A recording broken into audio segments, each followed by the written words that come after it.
जयपुर में भारतीय जनता पार्टी के प्रदेश प्रभारी राधा मोहन दास अग्रवाल मौजूद हैं और जयपुर में संगठन पर्व को लेकर बैठक लेने के लिए राधा मोहन दास अग्रवाल पहुंचे हैं। डॉक्टर राधा मोहन दास अग्रवाल से एक्सक्लूसिव बातचीत कर रहे हैं मेरे सहयोगी विष्णु। सीधे विष्णु का रुख करते हैं। विष्णु, भारतीय जनता पार्टी का संगठन कैसे हो मजबूत और क्या भारतीय जनता पार्टी संगठन पर्व को खास बनाने जा रही है, विशेष बनाने जा रही है, बताइए इस बारे में।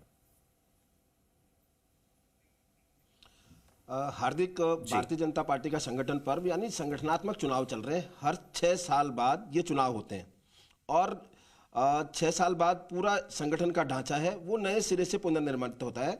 और बीजेपी के राष्ट्रीय महामंत्री और बीजेपी के प्रदेश प्रभारी डॉक्टर राधा मोहन दास अग्रवाल जयपुर आए हुए हैं। वो यहाँ संगठनात्मक दृष्टि से भी प्रभारी हैं और चुनाव की दृष्टि से भी प्रभारी हैं। उनसे बात करते हैं कि किस तरह से ये पूरा जो बदलाव है वो हर 6 साल बाद पार्टी करती है और क्या कुछ इस बार नया विशेष रखा गया है। डॉक्टर साहब, क्योंकि आप डॉक्टर हैं, पेशे से इलाज करते हैं, तो यहाँ अब संगठन है, संगठन के दौरान नए सिरे से सारा चुनाव हो रहा है जिसमें मंडल अध्यक्ष, बूथ कमेटियों से लेकर राष्ट्रीय अध्यक्ष तक बदलाव होगा। अभी किस दौर में प्रक्रिया है और किस तरह से आगे बढ़ रहे हैं? देखिए, भारतीय जनता पार्टी पूरे भारत में नहीं, पूरी दुनिया में अकेली ऐसी पार्टी है जो सिर्फ देश में लोकतंत्र स्थापित नहीं करती है, अपने संगठन में लोकतंत्र स्थापित करती है। हम हर 6 वर्ष पर एक नए संगठन का निर्माण कर देते हैं। हमारे प्रधानमंत्री जी से लेकर के हमारे बूथ स्तर तक का कार्यकर्ता एक निश्चित दिवस समाप्त होने पर उनकी सदस्यता नील हो जाती है और सभी नए सिरे से भारतीय जनता पार्टी की सदस्यता ग्रहित करते हैं। हम अगर चाहते तो जो पुरानी सदस्यता की हमारी सूची है वो रजिस्टर है, हम घर बैठे उसी को रिन्यू कर देते हैं, लेकिन हम ऐसा काम नहीं करते। हम भाजपा के सभी सदस्यों से जो वर्तमान में सदस्य हैं और सभी नागरिकों से जो वर्तमान में सदस्य नहीं हैं उनसे आग्रह करते हैं कि भाजपा की सदस्यता ग्रहण करने पर विचार करें।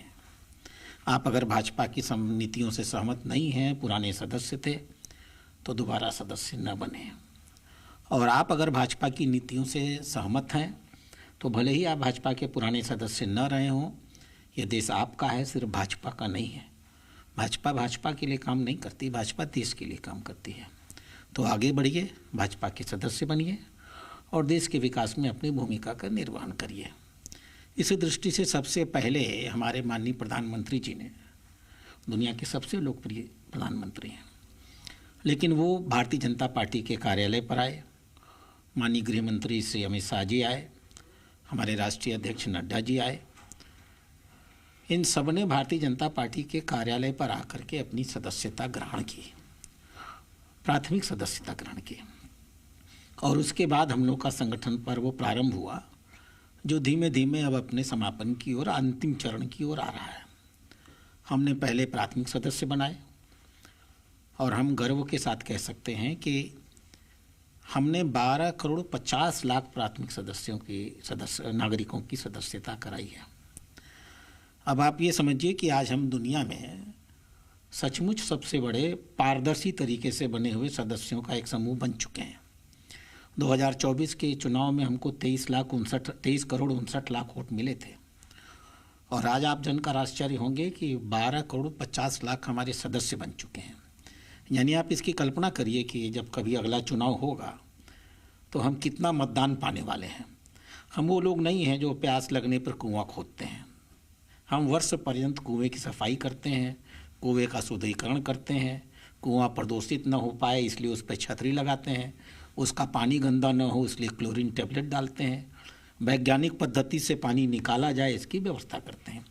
और इसलिए आज हम दुनिया की सबसे महत्वपूर्ण, सबसे ताकतवर और सबसे लोकप्रिय राजनीतिक संस्था बने हुए हैं। राजस्थान में हमारे प्राथमिक और सक्रिय सदस्यता का स्तर समाप्त हो चुका है।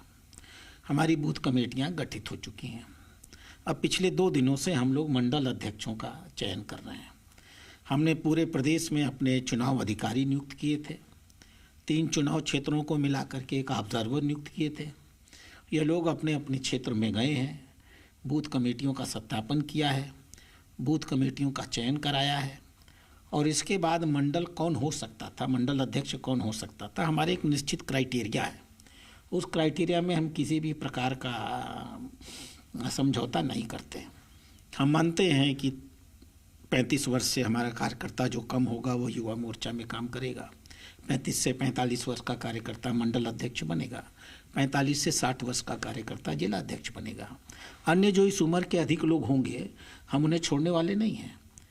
उनकी भी उपयोगिता है, उनका भी अनुभव है, उन्होंने संगठन में काम किया है, संघर्ष के लिए अपना बलिदान किया है। हम उनको भी संगठन में रख करके सामूहिक नेतृत्व के आधार पर हम अध्यक्ष चुनते हैं। लेकिन हमारा अध्यक्ष अकेला नेतृत्व नहीं करता, हम सामूहिक नेतृत्व के आधार पर मंडल अध्यक्ष काम करता है, जिला अध्यक्ष काम करता है, प्रदेश अध्यक्ष काम करता है और हमारे राष्ट्रीय अध्यक्ष काम करते हैं। तो हम यहाँ मंडल अध्यक्ष की प्रक्रिया से चल रहे हैं। मुझे लगता है कि 2-3 दिनों में इस प्रक्रिया को हम लोग समाप्त कर लेंगे और आगामी 4-5-6 दिनों के अंदर हम लोग जिला अध्यक्ष की सूची तैयार कर लेंगे। ये सूची हमारी केंद्रीय इकाई को जाती है, हमारे राष्ट्रीय संगठन के लोग उस पर विचार करते हैं और यदि जो भाजपा के क्राइटेरियाज हैं उस क्राइटेरिया के अनुरूप नहीं कोई नाम है तो उसको अलग भी करते हैं। हम संगठन के अनुशासन को लेकर, संगठन की सूचिता को लेकर, संगठन के मूल्यों को लेकर के और सिद्धांतों को लेकर के बहुत दृढ़ निश्चयमर हैं और किसी प्रकार का समझौता नहीं करते हैं। आपने कहा था कि पुराने पत्ते गिरेंगे, नई कौंपलें आएगी। इसको लेकर अलग अलग राजनीतिक मायने निकाले जा रहे हैं, चाहे मंत्रिमंडल बदलाव से लेकर हो या फेरबदल से लेकर हो या संगठन में बदलाव से लेकर कि युवा उनका सामंजस्य होगा। क्या कहना आपका? ये तो एक स्वाभाविक प्रक्रिया है। हमारे यहाँ नियम है कि जो व्यक्ति 5 साल तक, 6 साल था, इस साल हम लोगों ने उसको 5 किया है, जो व्यक्ति 5 या 6 साल तक मंडल अध्यक्ष रह चुका होगा, जिला अध्यक्ष रह चुका होगा, प्रदेश अध्यक्ष रह चुका होगा और आश्चर्य मत करिएगा राष्ट्रीय अध्यक्ष रह चुके होंगे, हम उन्हें दोबारा अध्यक्ष नहीं बनाते हैं। हमारे राष्ट्रीय अध्यक्ष 2020 में राष्ट्रीय अध्यक्ष बने थे। आज वो स्वयं इस बात के लिए परेशान है कि कैसे नया संगठन बने और कैसे नए राष्ट्रीय अध्यक्ष को वो चार्ज दें। तो ये हमारे संगठन की एक सर्वस्वीकृत सामान्य प्रक्रिया है जिसमें हम हर 6 साल पर एक नया संगठन खड़ा कर देते हैं। राजस्थान में कांग्रेस नए जिलों को लेकर आंदोलन कर रही है। आज सीकर में बैठक उन्होंने बुलाई है, वहाँ के जो कांग्रेस के विधायक, सांसद, वो तमाम लोग उसको लेकर बैठक करने वाले और आंदोलन कांग्रेस कह रही है कि वो छेड़ेगी। क्या आपको लगता है कि कांग्रेस का आंदोलन किस हद तक सही है और बीजेपी में क्या स्थिति है? देखिए, कांग्रेस के पास कुछ बचा तो है नहीं।